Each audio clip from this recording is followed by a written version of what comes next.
It is time for Around the 412 with Smitty and Tyler.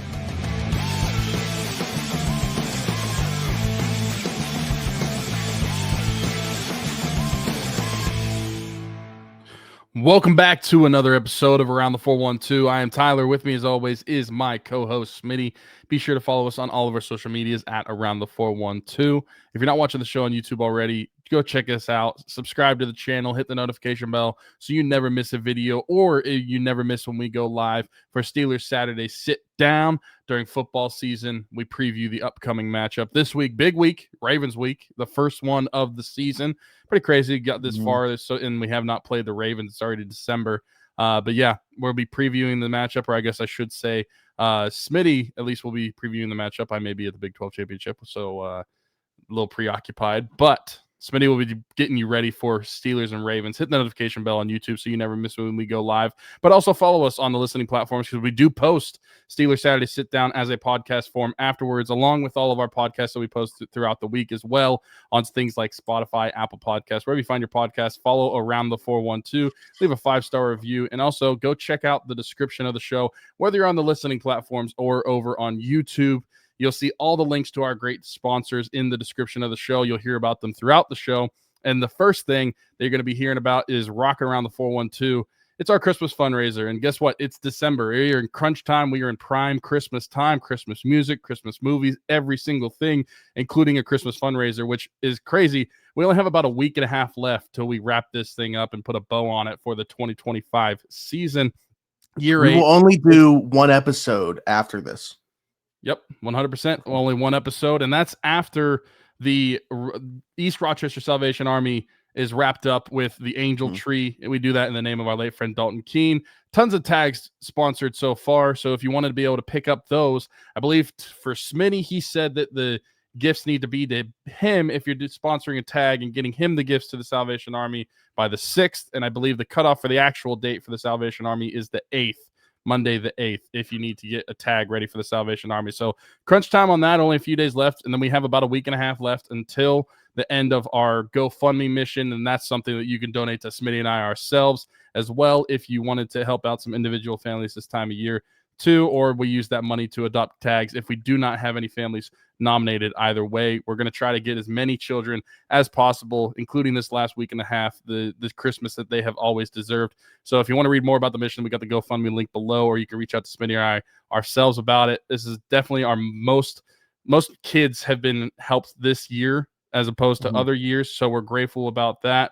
And grateful to everybody that's donated this year and in years past. We also have some great prizes for anybody that does donate or they adopt a tag off of the Angel Tree, including a Pat Fryermuth signed item, some Penguins tickets, some Game Changers shirts, Around the 412 Shop Yins merch.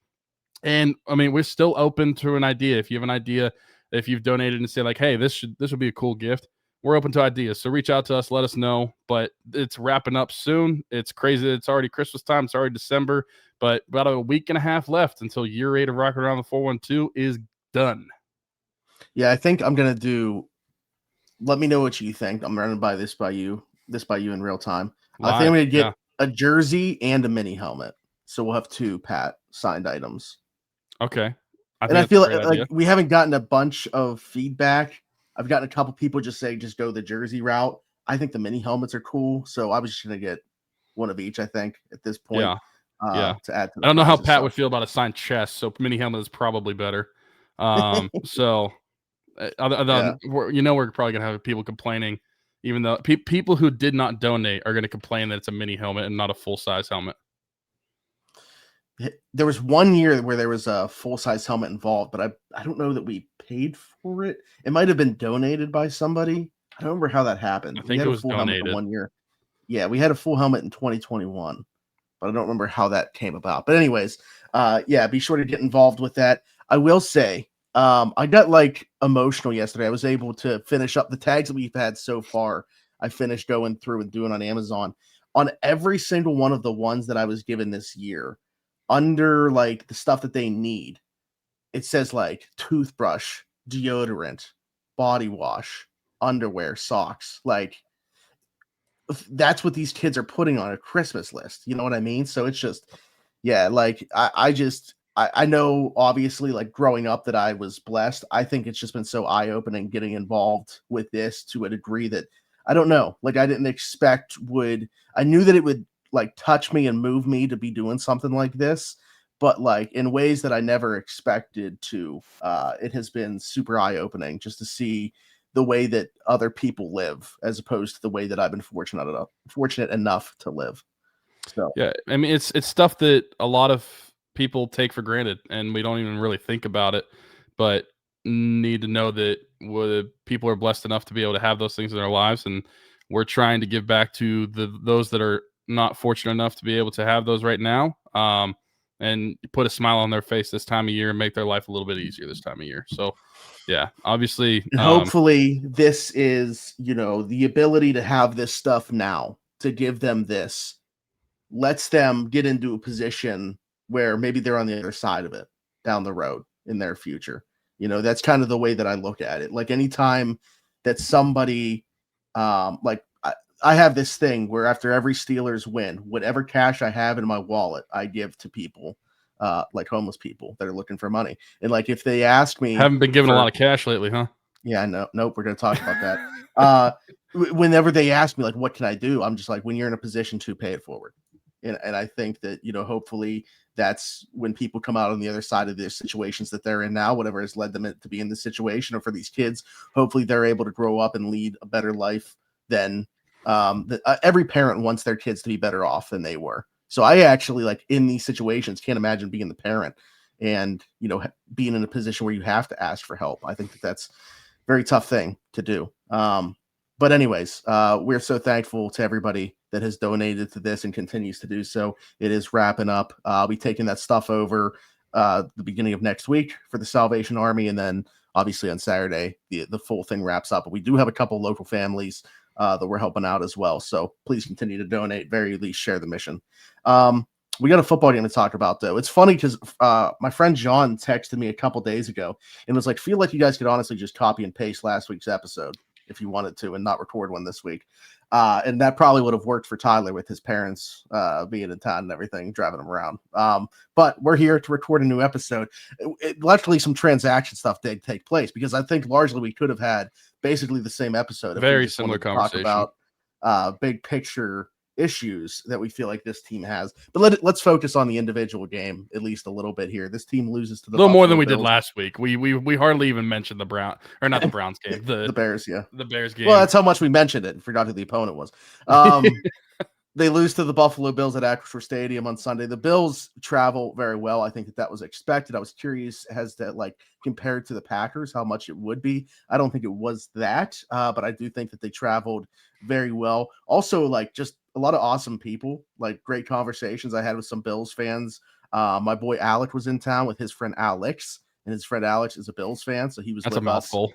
Yeah, that was tough for the couple days that I was with them this weekend. But he's a Bills fan, and I just think that there's like a lot of crossover with like interests.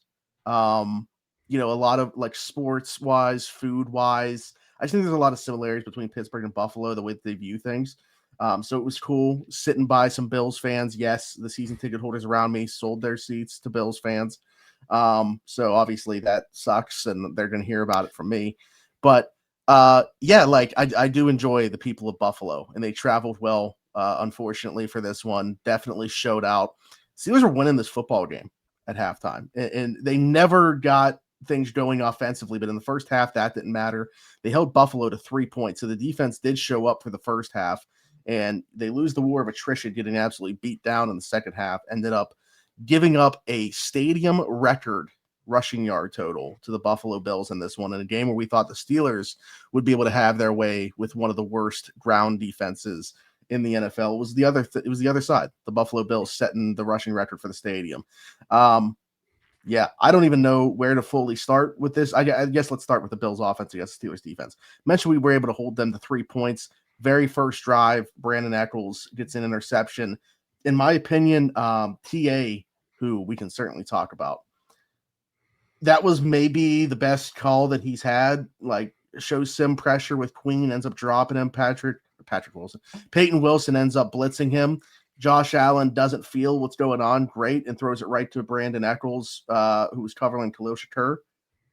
In the other turnover, James Cook just kind of like sets the ball down on the ground, basically. I mean, they're like somebody made contact with him prior, but like I don't know how he ended up putting that ball on the ground, to be quite honest with you, and the Steelers recover it. And they do end up scoring 7 points off of that. But that was it. That was it for the offense in this one.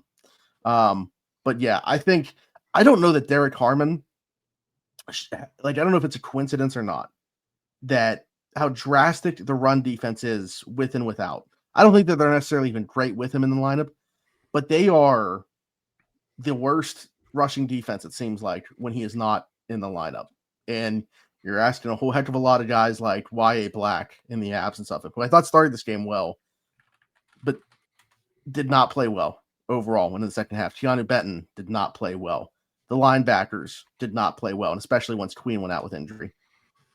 I thought the secondary was okay from a coverage perspective, but we kind of expected that. And then a lot of no-shows from the guys that you're paying the most money to. I think there needs to be some really hard conversations about this defense this offseason. I think an Alex Highsmith trade has to be on the table. I don't think a TJ Watt trade is realistic, but I mean, certainly not living up to the contract, I think should be on the table. I love Cam. I think out of those three, he's the one that I've had the least issue with, but that clock's ticking. The meme of the rabbit holding the pocket watch. Jalen Ramsey making a lot of money. Not saying he's playing bad, making a lot of money. Something's got to give on the defensive side of the ball. Yeah, I don't want to make this another conversation like we had last week or turn it into that, so I'm going to avoid doing that. But this game was really a story of two different halves. I thought that largely the Steelers defense was decent in the first half, like holding Buffalo to 3 points in the first half. Thought they did a good job. And then the second half happened and it just all went away. And I don't know what to do with this team as far as getting pressures. They did not sack Josh Allen once. And I understand that he is a difficult quarterback to sack with his mobility, his size, his elusiveness. But you did not get a sack on him. The run game was awful. Like you mentioned, it was a stadium record for Acrisure/Heinz Field Stadium. But also, it was the worst rushing defense since 1975 for the Steelers. It was downright pitiful what the running attack looked like in this game from every single aspect of it. And I think that's a good shout too, bringing up Derek Harmon. He did not go in this game. And I don't think he is the end-all be-all. Or next game. But I don't think he is the end-all be-all in the rush defense. However, it is not necessarily a coincidence that when he plays, they at least look a little more competent in that area of the field. They don't have him. I thought Keanu Benton had a rough game.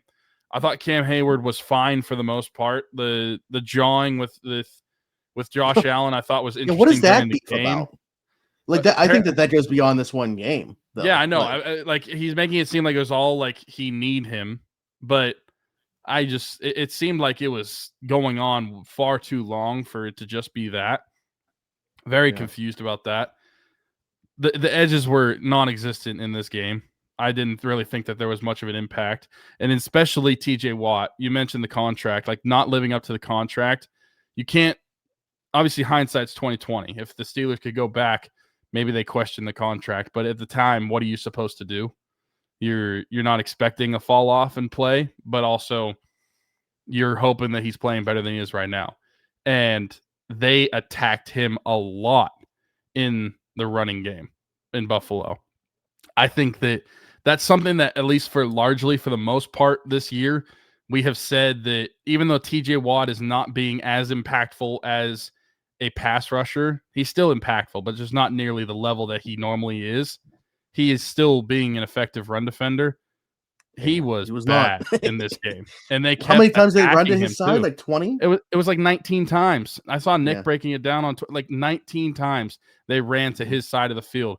And they kept doing it over and over and over again. I felt like I was just watching that outside run several times a drive, and it was honestly like going insane watching the same thing over and again and seeing the defense respond the same exact way every single play. I mean, that's the big thing is like, it's one thing to lose a game. This is the most embarrassing way that you can lose a football game. It is demoralizing when you do this because they knew it was coming. Like TJ talked about it afterwards. He's never seen a team run duo that many straight times or that many times in a game, and they had no ability to stop it. How embarrassing and how demoralizing is that to know what your opponent is doing? They can basically line up and tell you what they're going to do and then do it in your face, in your stadium, and do it for a record-setting number in that stadium. That's the most embarrassing, that second half specifically, most embarrassing half of Steelers football that I've been in attendance for. Easily. I've seen worse in terms of like the result. But most embarrassing, that was it on Sunday. Yeah, I mentioned it earlier this year, the defense playing soft. What I saw out of Sunday and largely for the most part of this year, I think this may be the softest defense and the softest Steeler team that we've seen in our lifetime.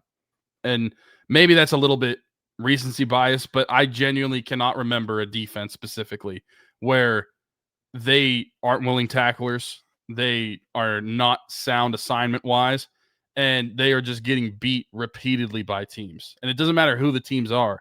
The defense does not look good against anybody. Buffalo had the ball for 42 minutes in this game, and they just got beating the piss out of the defense.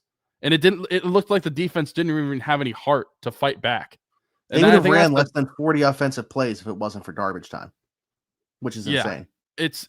And I think that's the biggest problem for me at this point in the season is that, like, at least if you're going to get beat, do it with a willing effort, do it with heart, make it look like you actually care about what's going on, because I just think this defense and this team is so soft right now. And I just think that is probably the biggest issue I have about the actual team itself, game in and game out, is that they are just so, I don't know. There's no heart, I feel like, in anything that they do. It's like they're getting beat, but I don't see that they care enough to really make a change.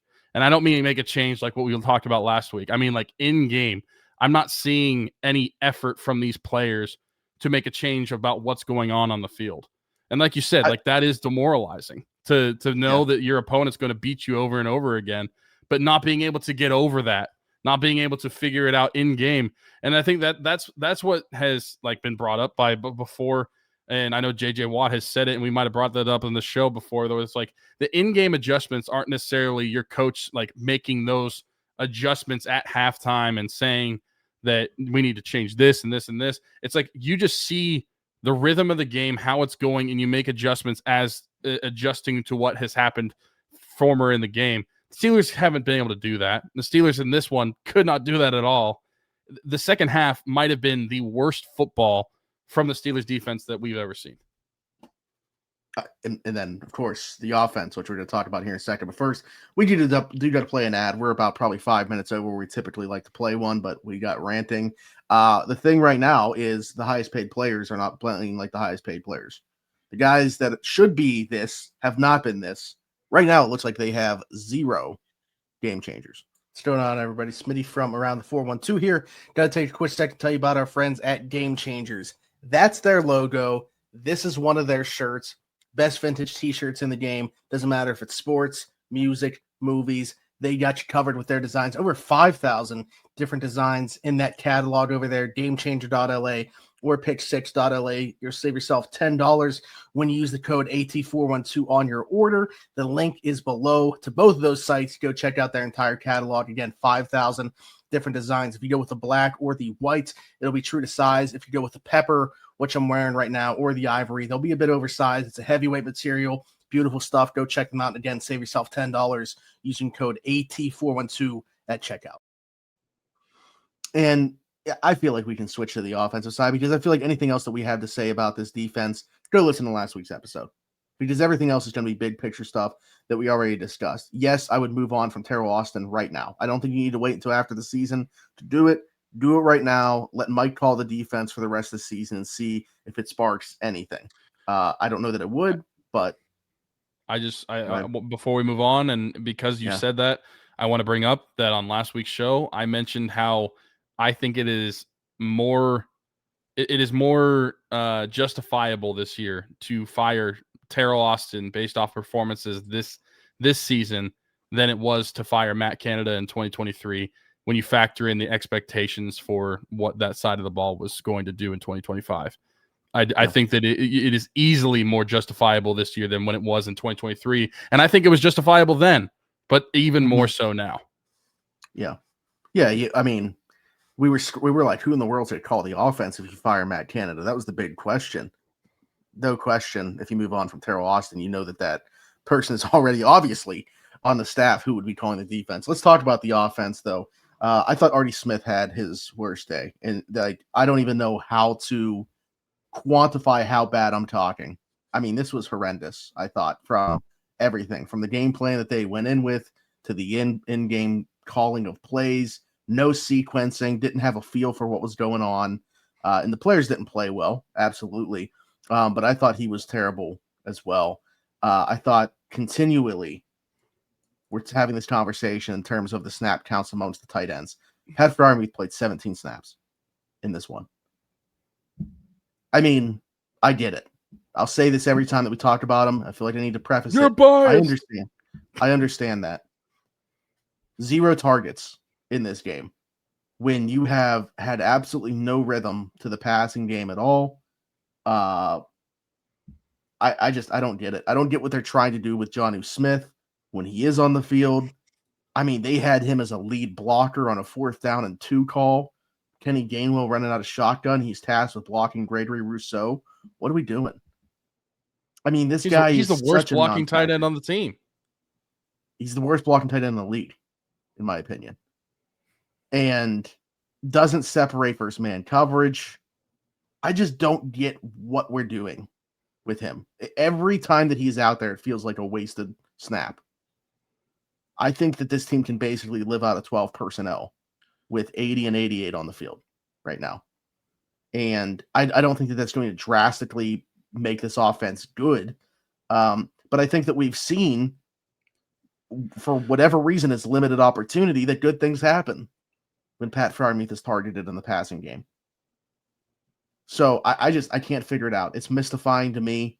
That's not the biggest problem with the offense, but I do think that it is a problem within it. This game specifically, I thought Aaron Rodgers was a massive problem. I thought he was terrible. And then he exits the game. Mason comes in and throws a pick in the triple coverage where he somehow overthrows Darnell Washington. I mean, back-to-back drives, 2 different quarterbacks turning the football over for this offense. And it just gave the game away right then and there. As soon as that play happened, Ross was at the game with me. I was like, this is going to get out of hand. Like that was the end of it right there. Like, you could feel the tide shift immediately when Rodgers took the strip sack, and then Mason throws the interception, and that was it. Like, I was like, this is going to get ugly. This defense is about to spend way too much time on the field. They got no answers for what they're going to do.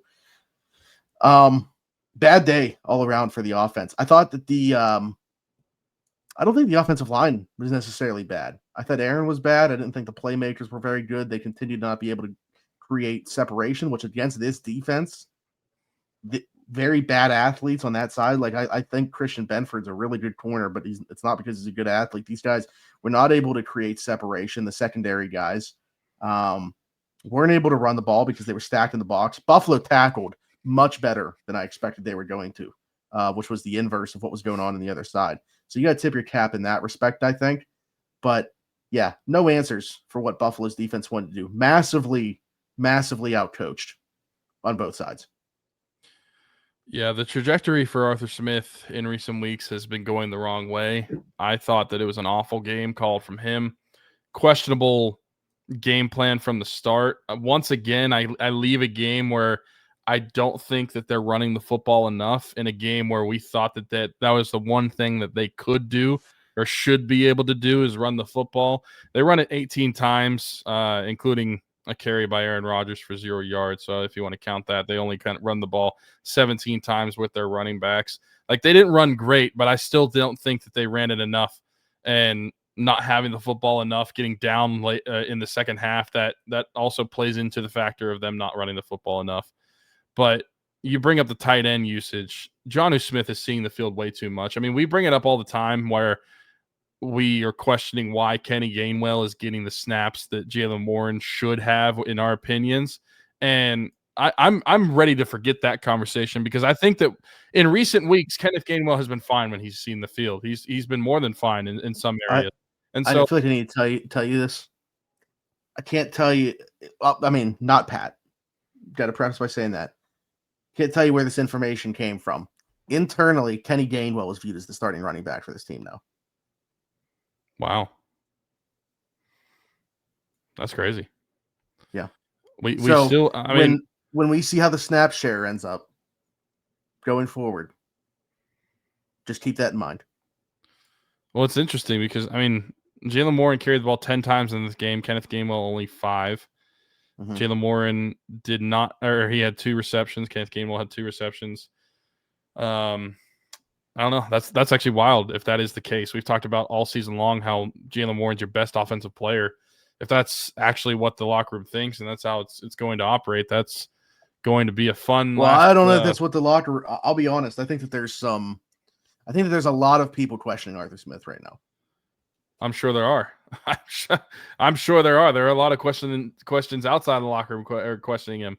But I want to get back to the tight end usage and how I was relating it to the running backs, where in weeks we were questioning why Jaylen Warren isn't getting enough targets and getting enough carries. Why is Kenneth Gainwell getting those? That's how I feel anytime Jonnu Smith is on the field and Pat Freiermuth is not. Seeing the snap counts to me is kind of deplorable. And you look at what even the guy like Braden Fahoku said on Twitter, where he's like, you guys paid Pat Freiermuth. You guys paid Pat Freiermuth to be one of the top tight ends in the league, and you treat him as if he's a practice squad call-up. Like this is not a guy that you would think is making $12 million a year. This is a guy that you think is on a rookie contract or someone that you just signed off the street, and he's in there to mainly tell you something crazy? Gaps in an offense. Yeah. Coming into this season, the least amount, like the lowest snap share that he had in a game that he started and finished was 49%. And that was in 2022. This year, he has 7 games where he's been below that snap share. And it's because of 28%, 35%, 42%, 46%, 46%, 47%. This last game, 17 snaps, 39% of the team's offensive snaps. To a guy that you just gave 4 years, $48.4 million to, who had nearly 700 yards and 7 touchdowns, with quarterbacks that everybody agreed on moving on from. Everybody agreed on moving on from those guys. This guy was productive enough to warrant that contract. And then he's kicked to the side because you went and got Jonnu Smith. And that's what I want to know is, like, why is Jonnu Smith getting the snaps that he is? Because they got him in a trade and they feel like they have to use him. I know that sounds silly, but is that really what it is? Because you'd think that the guy that you paid the contract to should be the guy getting the snaps. You think that the guy that is the better tight end should be getting those snaps. I think what this is evidence of, if these two guys were just available, neither one was on the roster, they were available to you right now, you could pick one of them, identical contracts, whichever one you pick. I think this is indicative that Arthur Smith would pick Jonnu Smith. Which is crazy to me, because what does he do? Like, I want somebody to explain to me, like I'm 5 years old. He's probably better with the ball in his hands. Yeah. Sure. He's probably better with the ball in his hands. But he can't get the ball in his hands. He can't get open. Yeah.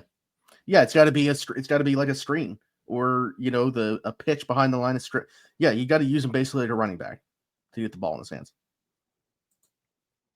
This is why I keep saying the Dolphins were right on something. The Dolphins had him at a value that they felt comfortable with. If he wasn't going to play on that, then they were going to move on, because they knew that despite the numbers that he put up, it was all schemed production. They knew that. So they did not move off that number. He wasn't going to play on that, so they traded him away. The Dolphins were right in their assessment. And now we're cooked. Now we can't get anything schemed open in the offense. Even when it's schemed open, he can't do anything. He had 1 catch for 6 yards. Mm-hmm. And this offense really was just all around awful against Buffalo. Well, and that's the thing too. It's like, Pat had 0 targets, and that's what we're focusing on here. I mean, everybody else, Roman 2, Calvin Austin 1, these guys are all in single digit targets in this one. So it's not like anybody was having a massive day. Jonnu only had 2. Which, by the way, on the year, 30 receptions on 43 targets, 190 yards, 6.3 yards per reception. It's pretty good. 6.3 yards per reception. In his career, coming into this season, his yards per reception was above 11. Pretty good. So almost half. He's almost cut that number in half this season. Which, I mean, I guess that goes to show you it's not just Jonnu, right? But it's very specific the way that he needs to be used, and it obviously can't be within this offense. Mm-hmm. I mean, we talked about that earlier in the season, or really the offseason. Yeah, we knew they acquired for Jonnu Smith. Yeah. We literally said, how do they use him? We don't know how he's going to be used in this offense. And it has not been working. And then you look at the targets again. You look at 2 for Jonnu, 1 for Ben, 2 for Calvin, 1 for Roman. Jalen Warren got 4. Kenneth Gainwell got 3. Your running backs are out targeting some of your receivers. Most of your receiving room is being out targeted by your running backs. What does that say about the type of offense you're putting on the field? Wait, how many receptions did DK have in this one? 3. Okay, so he now has the lead over Kenny Gainwell by 1. They came into this tied in receptions, team lead. Yeah, it's bad. It's bad. Arthur Smith's been going in the wrong direction, I think. I understand he doesn't have a plethora of talent to work with here, but I thought that was kind of the calling card, right? He was the offensive coordinator if you don't have the quarterback play and you don't have the, plethora of weapons on the outside as well. I thought the calling card was to be able to run the ball and use the tight end and still be an average offense. I'm telling you, I know that they're probably still in the top dozen right now for scoring, even after just scoring 7 in this one. They're going to fall out of that. They're not going to be in the top 12 if the way that this is trending. I don't know if they'll be in the top 15, top 16. I guess where they need to be right in the middle. It's not going in the right direction offensively either. So not much to write home about. Ben Skoranek and Chris Boswell should be their Pro Bowlers, and that's it. That's probably true. And Aaron, I feel like we should mention 42nd birthday as of today, recording this podcast. He has not been trending in the right direction either since the beginning of the season. No, the last month. Yeah, before the wrist. Yeah, before the wrist, the last month plus, it's been going bad for Aaron Rodgers too. It's another one of those things where it's I don't really know what triggered it. I don't know if it's just because the Steelers' offense is easy to scheme against, so that means it's easier to defend and get to the quarterback, cause pressure on him, make him more annoyed. But something's been going on with number 8, and it hasn't been that honestly, whenever Mason Rudolph came into the game, I thought there's probably not going to be that much of a drop off in play from what we were getting from Aaron Rodgers in that first half plus. And then, I mean, he throws the pick, so it is what it is. But I genuinely don't know that there is a true difference between the two. I mean, maybe reading the defense a little bit, but even then, I don't think that Aaron has shown that he's been able to read a defense and make plays based off of his reads in recent weeks. So I think Aaron is willing to work off the first one. I think Mason is just throwing it wherever the first one is whoever the first one is. So I think that's probably here's the craziest part about it to me. We need to take a break here. But the craziest part about it to me is the fact that people can try to divvy up the blame however they want to. I don't know how you put much onus here on the offensive line, which is crazy to think. Like, to me, they've lived up to their end of the bargain. We've seen that growth. They're obviously going to have to figure out what in the world they're going to do at left tackle. I didn't think Andrew Pete was bad in this one by any means. Not surprised. That's what I was about to say. All in all, I didn't think he was as bad as expected. And I think Isaac Samuel is playing really good ball. I don't think he's given up a pressure in like a month. He was washing out Matt Milano on some plays in the run game in this one. I think he's playing really good. I think Zach Frazier's been fine. I think Mason McCormick's been pretty good. I mean, everybody knows how I feel about Troy Fautanu. So I largely like the growth of the offensive line. I don't think that you can attribute what's gone wrong with the passing attack to them. So if you want to try to place some blame because of what was going on with Broderick there, I guess before, be my guest. With everything else that's going wrong, to me, I've been largely pleased with the offensive line.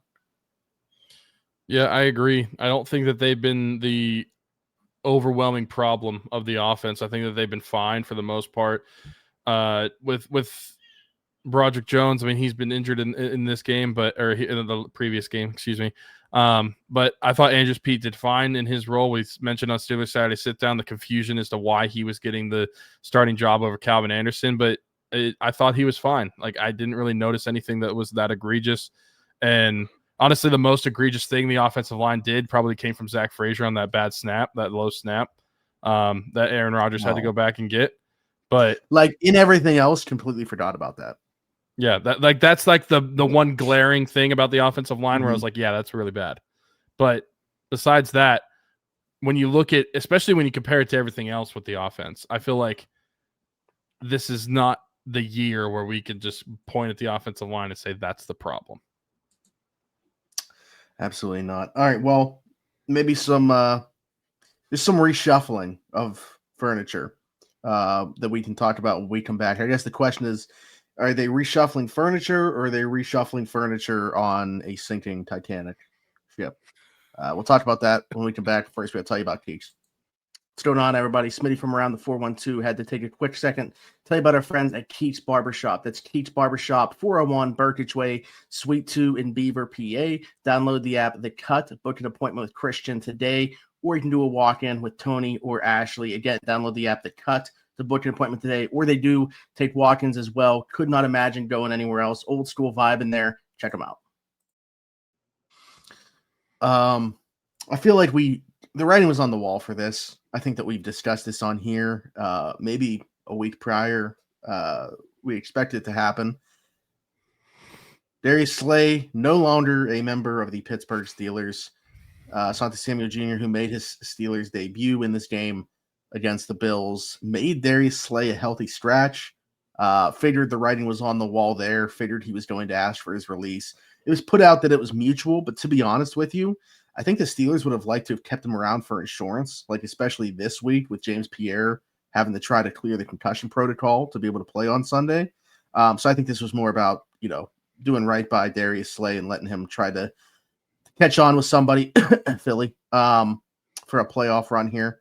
So, but Asante Samuel Jr. made his debut in this one. I thought it looked pretty good. I think that he acclimated himself relatively well. He even made a tackle in this one on James Cook, where he kind of went like over him. And it was kind of funny because like the reaction that you got from Asante was like as if he made the tackle like in the backfield. I think Cook still gained like 5 or 6 yards on the run before the tackle. But in coverage, thought he looked pretty good. I expect that he's only going to get better and more comfortable within it. So I'm excited about him. I'm hopeful that he can maybe even be a piece for them longer than just the rest of this season. So Darius Slay out, Asante Samuel Jr. in.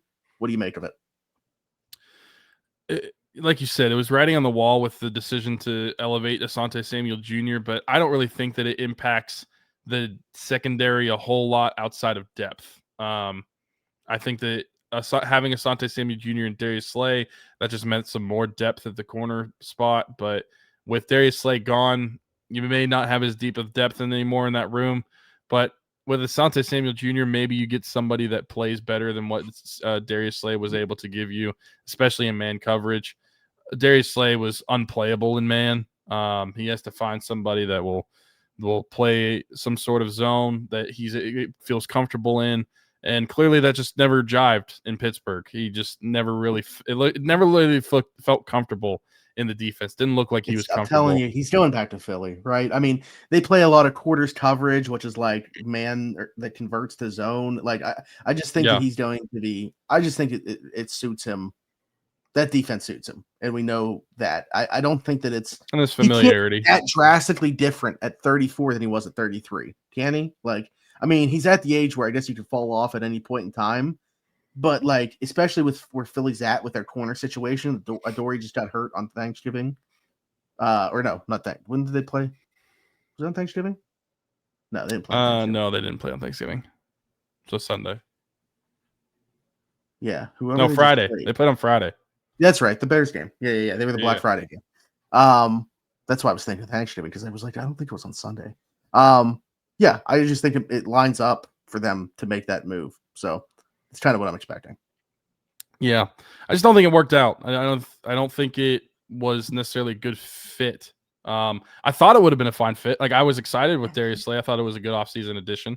It just didn't actually come to fruition and work out here. So can we fully talk about that now? By the way, like, okay, think about the secondary they came into the season hoping to have. The only piece that's remaining is Joey. Deshaun Elliott is not like in. You mean spot. like where they're at on the field? Yeah. Okay. In their spot. Not to Deshaun Elliott's fault, but obviously the injury there. Joey Porter Jr. is the only piece that remains where they wanted him to be. The way they built this secondary. Jalen Ramsey has moved to free safety. Darius Slay's out of the fold. Juan Thornhill's out of the fold. I mean, last week's episode was titled Massive Failure for a reason because of the overarching theme that's going on with the Pittsburgh Steelers. That just goes to show you when 2/5 of the secondary that you built aren't even on the roster right now, what a massive failure that this offseason was from building a secondary perspective. Obviously, the wide receiver room, there's a lot of failures that have taken place for the Steelers recently. The secondary, chiefly among them, because they really thought they did something there. They really thought that they built a secondary that could cover the Cincinnati Bengals, that could go against that group and man them up. And they did better the second time around, sure. But that clearly, the defense that they built, the secondary that they built, was not going to be able to live up to that task. I think it was clear. To be honest, even when we were like hopeful about what they had done in the secondary, it's not like we had the idea that they were going to be able to shut down Cincinnati. That's literally why they put it together. They thought that 34-year-old Darius Slay could still play man coverage. They thought Juan Thornhill was the answer to replace Minkah Fitzpatrick. And of course, I mean, you can't fault them for the Deshaun Elliott thing. And I think Kyle Duggar's come in and played fine. So can't hate on that, the way that they've filled that void. But what a massive failure reshaping the secondary was this offseason. And I know you've said it several times, and I'll echo that. People place blame on Tomlin for the wrong things. That's something that you can place blame on Tomlin for. Yeah, that is something that you can point at and say that this is an egregious thing that you did. Look at the state of it now. Like the in-game decisions. A lot of people talking about him. So a lot of people talk about Omar. Omar is probably at best third in the pecking order in terms of free agent signings. Like contractually, sure, but in terms of like evaluation and the desire to bring them in, I mean, I would say he's behind at least Tomlin and Andy Weidel, maybe even Sheldon White if it's a player that's already in the NFL, right? Their director of pro scouting. I mean, potentially Rooney, who's the one that has to sign off on it too. Like, I don't know where Omar is in this pecking order. It's certainly not at the top when it comes to trades or free agency. Yeah, I agree. So I don't think that's something that you can necessarily get upset at him about. I mean, there's different types of general managers. There's general managers that are football guys, and there's general managers that are contract and numbers guys.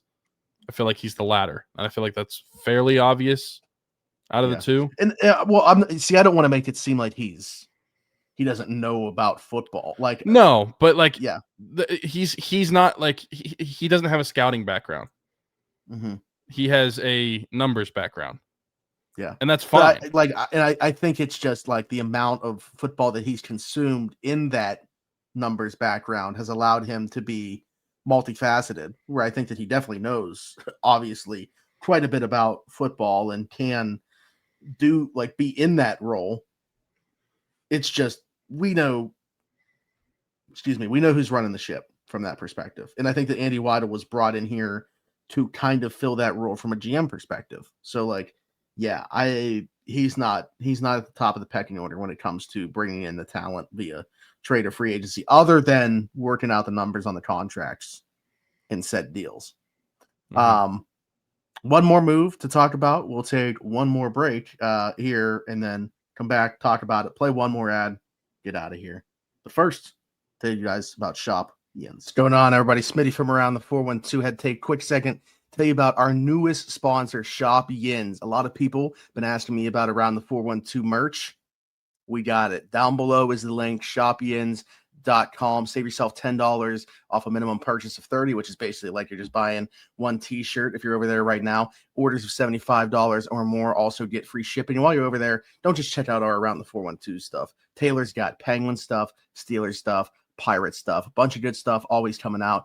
Hoodies, I'm actually rocking mine right now. T-shirts, hats, stickers, flags. He's got a bunch of stuff, koozies going on over there right now. Go check all of it out. We appreciate the support that you guys have given us. We appreciate our guy Taylor. Go check it out, shopyins.com. If you recall on this podcast, I don't know, 14 months ago, before the trade deadline last season, threw out some names of receivers we thought could potentially be Steelers. And right before the deadline, when we would have recorded an episode, I threw out a couple names that I was texted, which were Mike Williams and Adam Thielen. Steelers traded for Mike Williams last year, had 9 catches the rest of the way. And they just claimed Adam Thielen off waivers. 35 years old, oldest active receiver in the NFL, set to catch passes from the oldest quarterback in the NFL. I mean, we should have seen. Currently has 8 catches. He has 8 catches. What's funny is 6 of them are for a first down. So, I mean, he's always been a guy that can move the chains. If you're looking 69 for some yards, silver lining, so that's nice. Nice. If you're looking for a silver lining, 6 out of 8, so 75% of his catches have gone for a first down. If he was a higher volume receiver and kept that same number, that would be very impressive. What's funny is that's probably not far off of the entire wide receiver room this year. Yeah. Man, that's sad state of affairs. I just don't get this. We haven't even seen MVS get a helmet yet, and I think he makes way more sense for what this offense is missing. And I forgot that MVS was even here whenever they announced that it was announced that he picked him up. I forgot that MVS was here because we haven't seen him yet. Yeah. And now that you're mentioning it, this makes no sense. I literally forgot until you just said that now. Yeah, I don't understand from a fit standpoint, from a what's left in the tank standpoint. Old and washed up, I think he fits in fine. Yeah. From that perspective, but for what they should actually be looking for, I don't see it. I don't know. I don't understand this move. As I've been a massive Adam Thielen fan for his career. This is the wrong time to bring him in. And it also just feels very I know that the MVS Rodgers connection is obvious. This feels very Rodgers-y to me, though, wanting to add Adam Thielen, especially with all the talk right now about guys not being on the right page and it being communication issues. That's one thing I would think you don't have to worry about with this guy. Him and Rodgers have had a relationship in the past, seem to be I don't know if I'd say friends, but at very least acquaintances that are friendly when they see each other. Yeah, this is a move that feels Rodgers-y to me. I think he was probably pushing for this waiver claim to be submitted. And who's going to be the casualty of it? If Adam Thielen gets a helmet against, do you think he'll play against Baltimore? Yeah. Here's the thing. He didn't have a choice to come here because they claimed him on waivers. Yeah. But I don't know but very clearly he was hoping, the idea was him wanting to go somewhere and play more than he was. So I just think he comes here, and if he's not a relatively big part of the game plan, if he's not going to be playing, he's going to be like, just release me. Like, what was the point of me coming here? Like, he's going to make it ugly until he gets out. Like, this is his last NFL season. What in the world are you putting a waiver claim in on this guy for if you're not going to play him? Like, he made his intentions very clear in his statement and his desire to be released from the Vikings. So, yes, I think he's going to get a helmet immediately, and I think he's going to play above a lot of people. It wouldn't surprise me if he plays above Roman and Calvin. The funny thing is, I agree with you. I don't think that it would be shocking to see him have an elevated role over any one of their wide receivers that's not named DK Metcalf, despite the lack of a role that he's had so far this year. And I think that the casualty of that, and you mentioned this before we started recording, I believe, but the casualty of that probably is Scotty Miller on the roster. Scotty Miller, you better start learning to speak practice squad, buddy, because yeah. You think they'll bring him back? Is he going to want to sign back? Well, the thing is, like, who's going to have a ton of interest in him? Yeah, and I think that the Steelers. Yeah, I mean, I wouldn't roll it out. Yeah, but I agree. I do think it's Scotty over Keyshawn Williams because I think they want him to continue to take the return role. He's the returner, so, yeah. Yeah, I mean, but if we get to the point where Adam Thielen comes up and MVS comes up at one time, I feel like Keyshawn would be the casualty there. Yeah, because Ben Skoranek plays special teams too much. I know it's returner special teams too. Oh yeah, but like you can have other people return. I feel like Ben Skoranek is more valuable than Caleb Johnson revenge. Keyshawn. I don't think. I mean, if that's the case, I don't know. You might have to see Calvin back there even on kickoffs, along with Gainwell, or like I get the only other alternative they would not want to do this would be having both running backs, Jalen and Kenny. I don't know how many different. Just refuse to put Caleb back there. Yeah, well, I don't think he's good. He'd be good at it. Like when it happened, it didn't even make sense why he was there in the first place. Yeah, I don't know. Is there a corner? Tomlin doesn't like using defensive players in the return game. For some reason, to be honest, I can't even think of one anyway. Maybe it's because he's a slot guy, like Brandon Eccles, maybe. Yeah, I don't know if he's ever done it. I have no clue what they would do. Well, one of the one guy's not even on the roster. What was his name? From a receiver, just talking about Kent? Just like, is that his name? They never. It was just a redshirt year for him. Yeah, I know. Yeah, but that's what I'm saying. He's not on the roster right now, but he's like the only one that I know has returner experience. Mm-hmm. Yeah, from just a receiver's perspective, though, if you were like, just give me 6 receivers. I mean, I would have DK, now Thielen, MVS, Roman, Calvin, and Skoranek. Yeah. But I don't know where you get the. You think they'd carry 6 receivers and then drop a different position?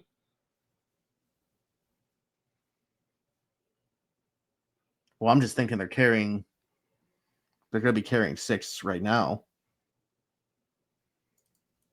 Because if Keyshawn's can sit, I mean, so they're carrying 6. Oh, that's true. It's just Keyshawn and Scotty that would be flipping with MVS and Thielen. That's fair. But yeah, I just don't know how you get the returners out of that combination. Yeah. So I don't know. I mean, put Mason back there. Let's just get real weird with it. I mean, if it was up to the fan base, Will Howard would probably be back there. So if it was up to the fan base, I think Will Howard would be the starter. If not the starter, he'd be the backup. Yeah, that's true.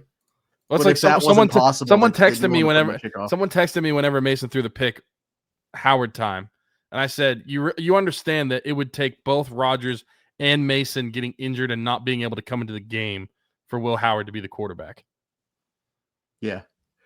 No, I don't think people know the emergency quarterback rules. But Yeah.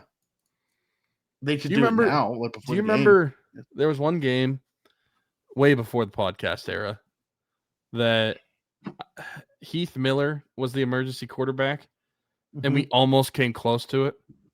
And Yeah, I was like, I almost. don't know when It's like you never want anybody to get injured, but whenever you might get it's kind of like an e-bug in hockey. It's like whenever you kind of get that, especially when it's a non-quarterback, kind of want to see it, you know? Yeah. Yeah, I'm trying to find out.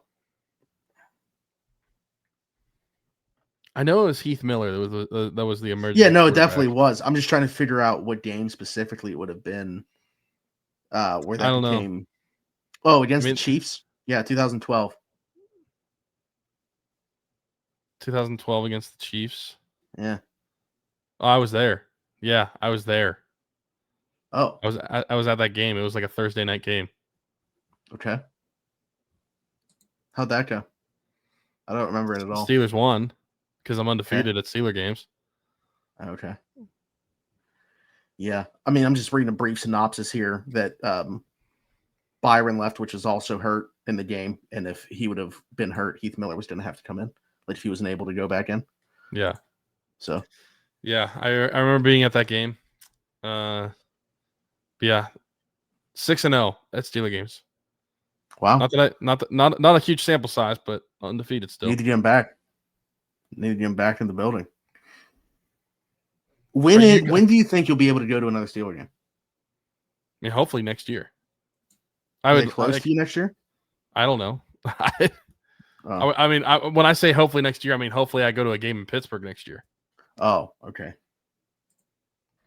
But I think that 2026 opponents on the road: Baltimore, Cincinnati, Cleveland, obviously, Jacksonville, New Orleans, Tampa Bay, Tennessee, whoever finishes in the same place in the AFC East, and whoever finishes in the same place in the NFC East.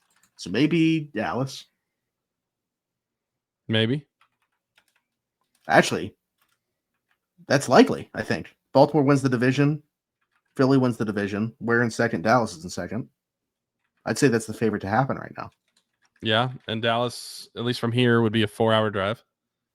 So yeah, that's doable. I want to go to Tennessee. I'll be going to Dallas this weekend for the Big 12 championship. Mm-hmm. Which is why I'll be alone on Steelers Saturday sit down. But Tyler will send me his picks in advance, so we'll still talk about them on here. But yeah, I don't think I have anything else to add. We aired some more grievances. We're now 6-6, playing for first place on Sunday against the Baltimore Ravens. That's the thing, man. Like everything's still. We don't feel good right now, but it's there. Like, which is again somehow they find themselves. About this. Yeah, that's probably the most frustrating part about it is they somehow find a way where they still control their own destiny in all of this. Like if they continue to win games, they will win the division. They will host a playoff game. But funniest outcome, they finish 8-9, first time under 500 on Mike Tomlin. Host a playoff game, then win said playoff game to end the playoff drought in the same season. And then you're gonna have he loses the losing season record, but he beats the playoff streak. So do you fire him or do you keep?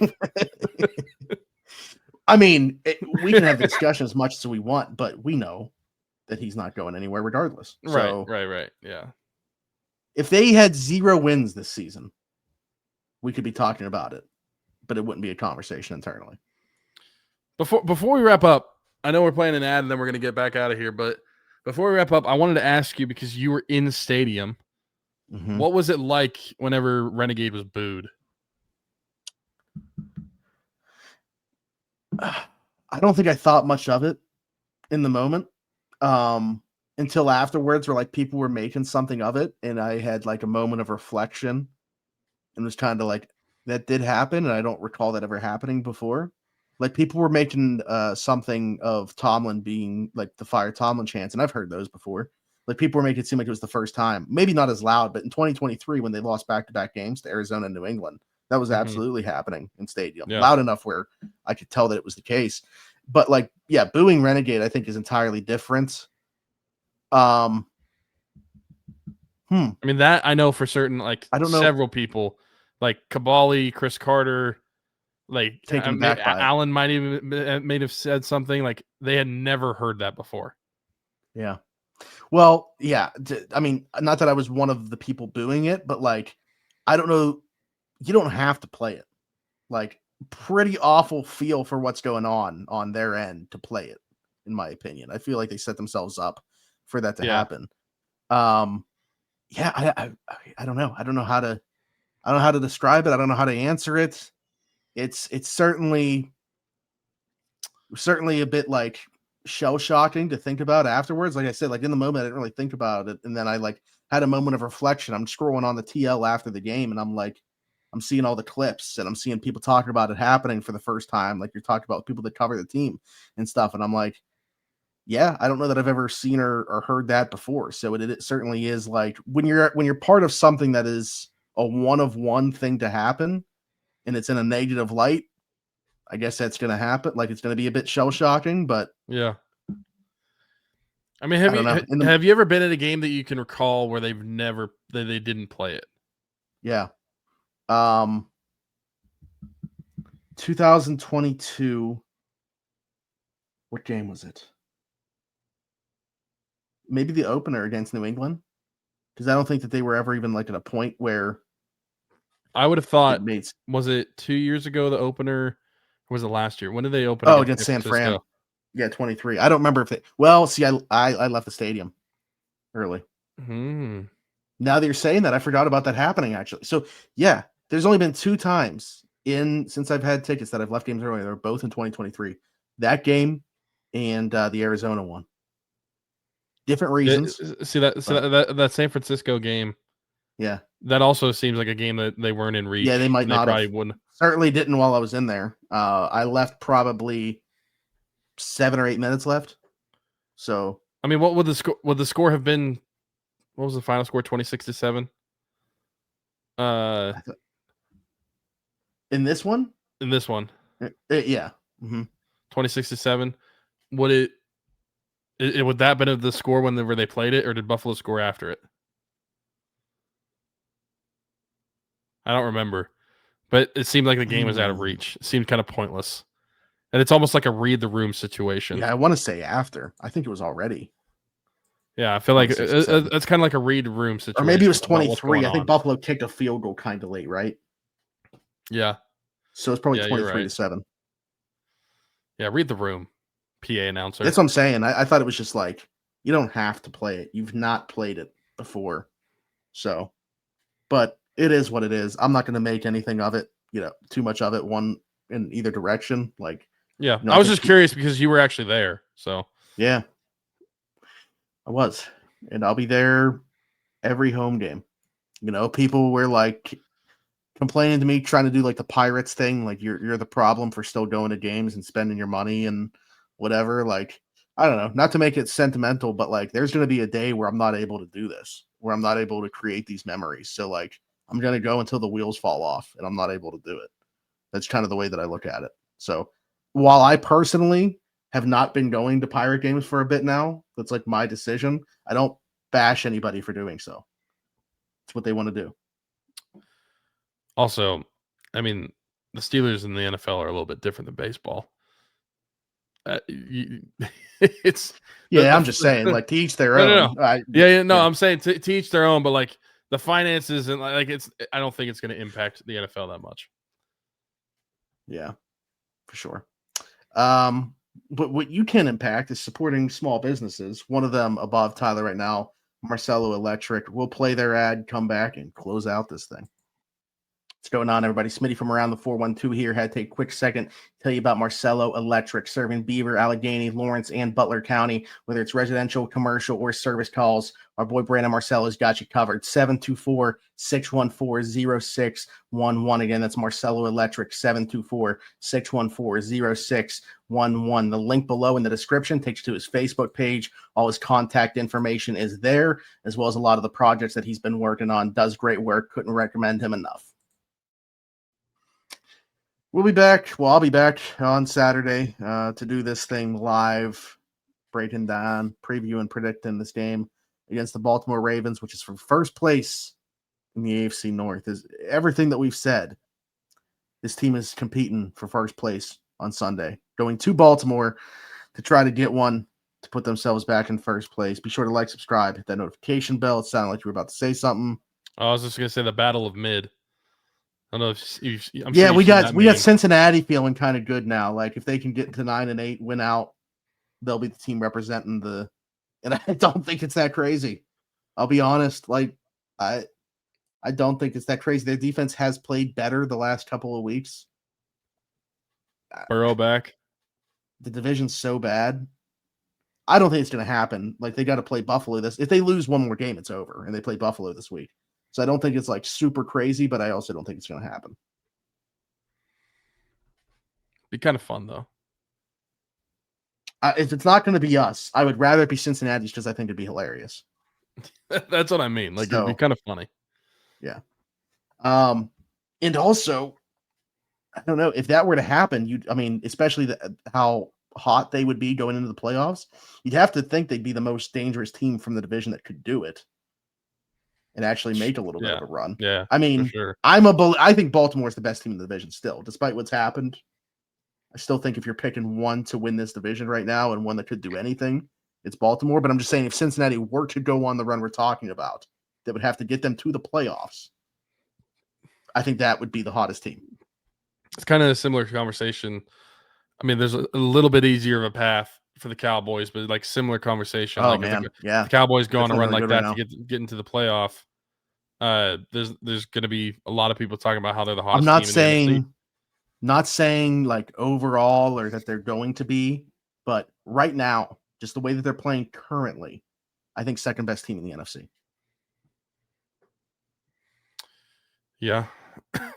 And unfortunately for us, George Pickens has been a large part of that. Yeah. He's been awesome.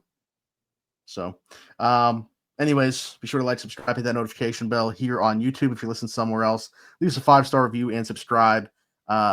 Wherever you're watching or listening, bunch of links in the description as we talked about year 8, rocking around the 412. Still a little time to get involved, donate, to be eligible to win some prizes, as Tyler talked about at the beginning of this thing. Can't thank you guys enough for getting involved. All of our other great sponsors down below as well.